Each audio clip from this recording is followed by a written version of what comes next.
ये अब अगली खबर की ओर आपको लिए चलते हैं। नेपाल में युवाओं के आंदोलन ने सत्ता का तख्ता तो पलट दिया, लेकिन नेपाल का नेतृत्व अब कौन करेगा, इसको लेकर युवाओं में एक राय नहीं बन पा रही है। जैन जी के आंदोलनकारियों में सत्ता को लेकर संघर्ष मचा हुआ है। ऐसे में नेपाल की आगे की राह काफी कठिन लग रही है। आइए आपको एक रिपोर्ट के जरिए बताते हैं कि नेपाल की अंतरिम सरकार कैसे बन सकती है, इस राह में कितने रोड़े हैं। फिर इस पर अपने विशेषज्ञ मेहमान के साथ चर्चा करेंगे। एक पूरी पीढ़ी के मोहभंग से उपजी निराशा ने नेपाल को ऐसे मोड़ पर लाकर खड़ा कर दिया है जहां से वापस लौटना काफी संघर्ष भरा होगा। राजनीतिक नेतृत्व के घुटने टेक देने के बाद राजनीतिक विकल्प की तलाश शुरू हो चुकी है। सेना ने शांति बहाली और सुरक्षा की कमान संभाल ली है। खबरों के मुताबिक एक अंतरिम सरकार के गठन की तैयारी की जा रही है। अंतरिम पीएम को लेकर सहमति नहीं बन पा रही है। गुरुवार सुबह आर्मी के हेडक्वार्टर में जेन जी और अफसरों के बीच बातचीत दूसरी बार शुरू हुई। इसमें पहले पूर्व चीफ जस्टिस सुशीला कार्की के नाम पर सहमति बनने की खबर आई थी, लेकिन आज लाइटमैन कहे जाने वाले कुलमान घिसिंग का नाम सामने आ गया। उधर आर्मी ने एहतियातन राजधानी और उससे सटे इलाकों में तीसरे दिन कर्फ्यू जारी रखा है। बुधवार को जेन जी के प्रदर्शनकारियों ने बड़ा फैसला लेते हुए अंतरिम सरकार का नेतृत्व संभालने के लिए पूर्व चीफ जस्टिस सुशीला कार्की का नाम आगे किया। कल सेना के साथ बैठक में प्रदर्शनकारियों ने साफ कर दिया था कि राजनीतिक दल से जुड़े लोगों को नई सरकार का हिस्सा नहीं बनाया जाएगा। सुशीला कार्की ने नेपाल के अंतरिम नेतृत्व का प्रस्ताव स्वीकार कर लिया है। उन्होंने कहा कि युवाओं ने उन पर भरोसा जताया है और वो चाहती हैं कि चुनाव कराए जाएं और देश को अराजकता से निकाला जाए।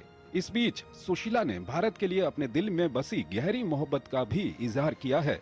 उन्होंने पीएम मोदी की जमकर तारीफ करते हुए भारत के सतत सहयोग की सराहना की है।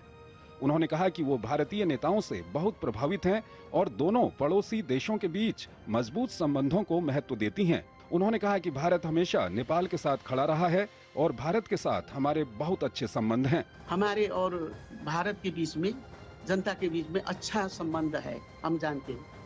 और एक्सपेक्ट तो ये है, इंडिया ने, भारत ने सभी समय पर नेपाल को सहयोग किया है, मदद किया है।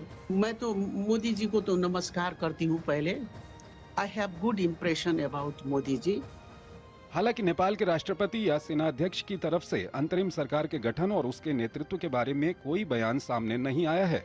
राष्ट्रपति रामचंद्र पौडेल ने जनता से शांति बनाए रखने की अपील करते हुए कहा है कि ताजा हालात के हर पहलू पर विचार विमर्श किया जा रहा है। उन्होंने कहा कि संवैधानिक सीमाओं के भीतर देश की मौजूदा चुनौतियों का समाधान निकालने का प्रयास किया जा रहा है। सोशल मीडिया पर प्रतिबंधों के खिलाफ शुरू हुए युवाओं के आंदोलन ने देश की राजनीति को झकझोर कर रख दिया। संसद भवन और सुप्रीम कोर्ट जैसे संवैधानिक संस्थाओं से लेकर नेताओं के घरों में आगजनी हुई।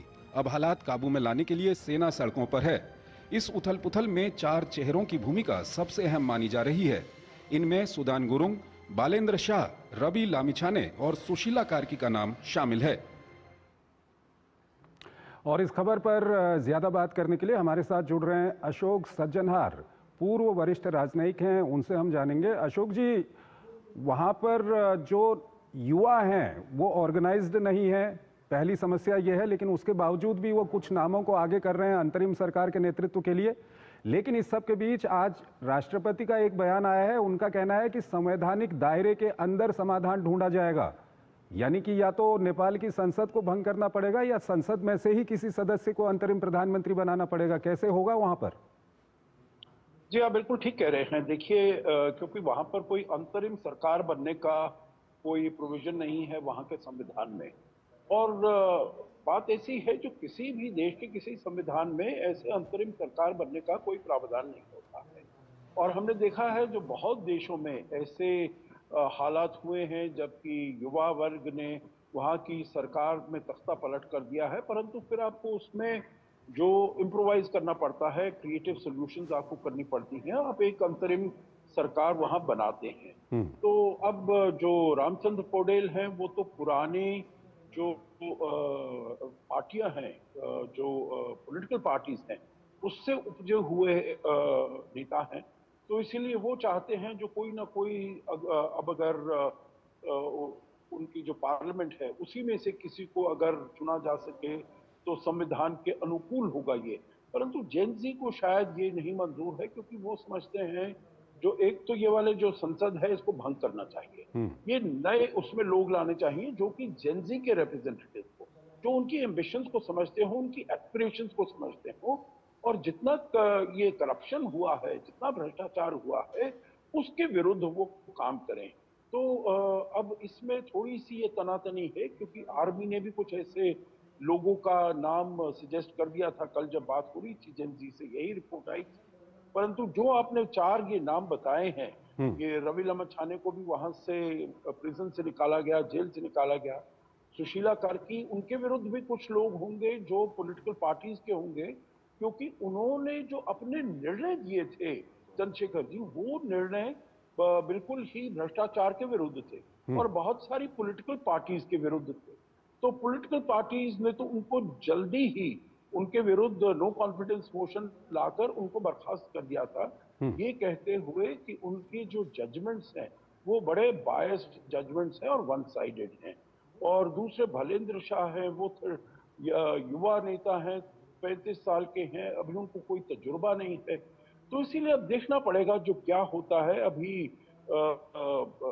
अलग अलग तरफ से पुल्स अच्छा एंड जी, ऐसे प्रेशर्स समय पे आएंगे। ये कितना महत्वपूर्ण है कि जिनको आप जेनजी बोल रहे हैं, क्योंकि वहां से जो खबरें आ रही हैं उनकी कोई यूनिफाइड कमांड नहीं है, और जब से ये आंदोलन हुआ है, सरकार का तख्ता पलट हुआ है, अलग अलग लोग आ रहे हैं, वो दावा कर रहे हैं कि वो जेनजी का नेतृत्व कर रहे हैं। ऐसे में ये कितना ज़रूरी है कि सबसे पहले जो युवा हैं, जेनजी हैं, इनको अपनी यूनिफाइड कमांड बनानी चाहिए, फिर आगे की बातचीत करनी चाहिए।